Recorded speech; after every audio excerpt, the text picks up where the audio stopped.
नमस्कार, मैं हूं आपके साथ रविक्षा शर्मा और आप देख रहे हैं नव बिहार 24 न्यूज। चलिए रुक करेंगे आज की मुख्य खबर की ओर। मोतिहारी शहर ने किया मोटर्स के अत्याधुनिक और भव्य शोरूम के उद्घाटन के साथ एक और उपलब्धि अपने नाम की है।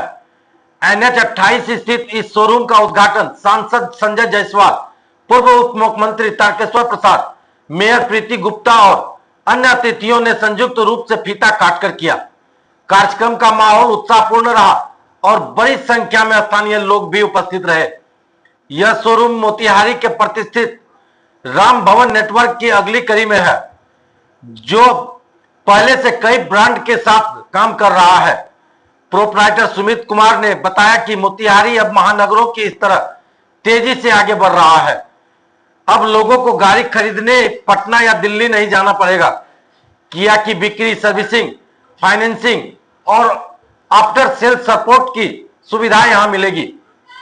भविष्य में इस शोरूम में इलेक्ट्रॉनिक वाहनों की रेंज भी जोड़ी जाएगी, जिससे यह शहर ग्रीन और स्मार्ट सिटी बनने की दिशा में कदम बढ़ाएगा।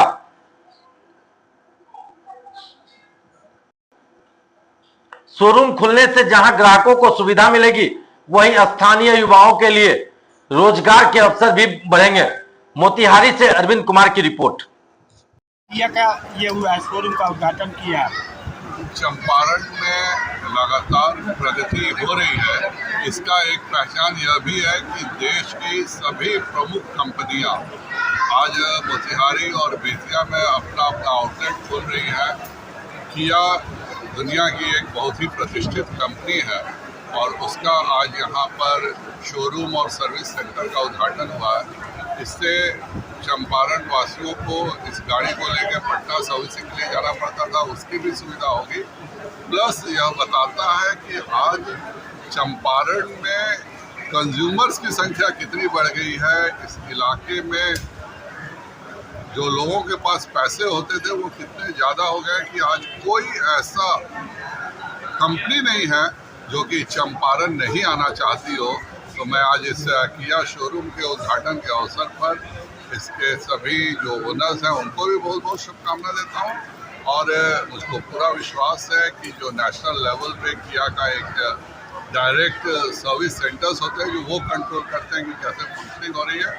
तो खरीदने के बाद मेंटेनेंस का जो सबसे इम्पोर्टेंट पार्ट था, जो कि कहीं ना कहीं किया का चंपारण में मिसिंग था, आज इसके हो जाने से विलय कर रहा है और नीतीश कुमार और भाजपा को पूरी चुनौती दे रहा है। क्या कहेंगे? देखिए, भारतीय जनता पार्टी, जनता दल यूनाइटेड या NDA को कोई किसी प्रकार की कोई राजनीतिक चुनौती नहीं है, क्योंकि हमने बिहार को बदला और बिहार के लोगों ने उसे महसूस किया।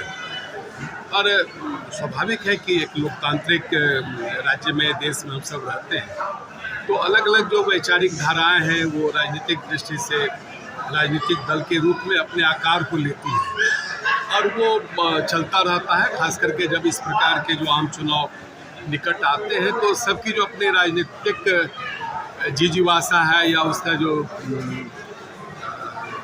जीवंतता है वो कहीं न कहीं दिखाने के लिए इस प्रकार की बातें होते रहती हैं। लेकिन NDA कल भी मजबूत था, आज भी मजबूत है और आगामी जो चुनाव में 2025 का लक्ष्य NDA ने जो दिया है उसको हम सब पार करें। इससे कोई असर नहीं पड़ने वाला है?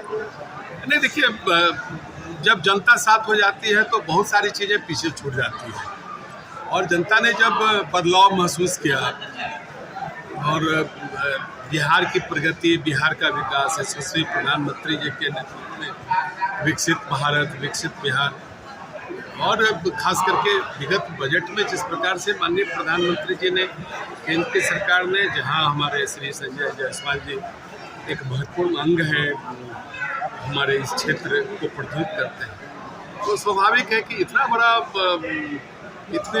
इतने सारे ढेर सारे विकास की धाराएं जब बिहार तक पहुंची हैं, तो मुझे नहीं लगता है कि ये छोटी छोटी चीज़ें कहीं कोई राजनीतिक परिस्थिति को बदल पाए। अंतिम सवाल है सर, भारत पाकिस्तान की जब अभी लड़ाई हो रही थी तो पाकिस्तान बार बार परमाणु हमले की धमकी दे रहा है, आज भी दे रहा है, क्या इस पर कुछ कहेंगे?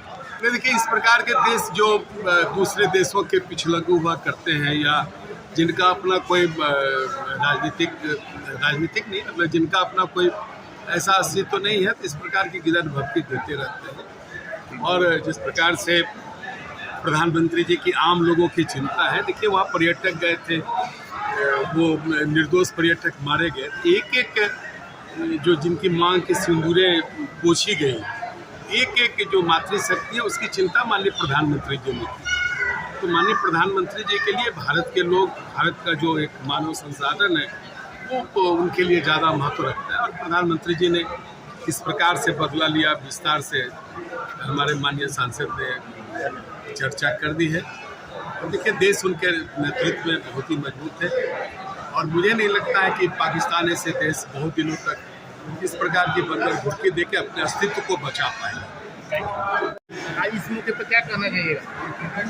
जो हमारे छोटे भाई ने कहा, संजय जी ने कहा कि विकास की गंगा बह रही है, तो ये बेतिया और मोतिहारी में ये सब चीज़ खुलना, ये चीज़ शो करता है कि हिंदुस्तान व्यापार का सबसे बड़ा केंद्र है, कंज्यूमर मार्केट है, और इसीलिए बाकी देशों को हमारे देश से जलन होती है। यूपीआई आया था तभी लोगों ने सवाल उठाया था, और आज मिलियंस की हमारी इकोनॉमी है, 3rd या 4th लार्जेस्ट इकोनॉमी है। ये प्रमाण है, ये प्रमाण दिखाता है कि पूरे देश की जनता एनडीए के साथ है, अपने एमपी के साथ है, और विकास की गंगा आप शुरू कीजिए भैंसालोटन से और आप चले जाइए मुजफ्फरपुर, आपको अंतर दिख जाएगा। हर हाईवे पर शोरूम और हॉस्पिटल, स्वास्थ्य, शिक्षा और व्यापार, यही 3 चीज़ से देश आगे बढ़ता है। पराक्रम हमने दिखा दिया है।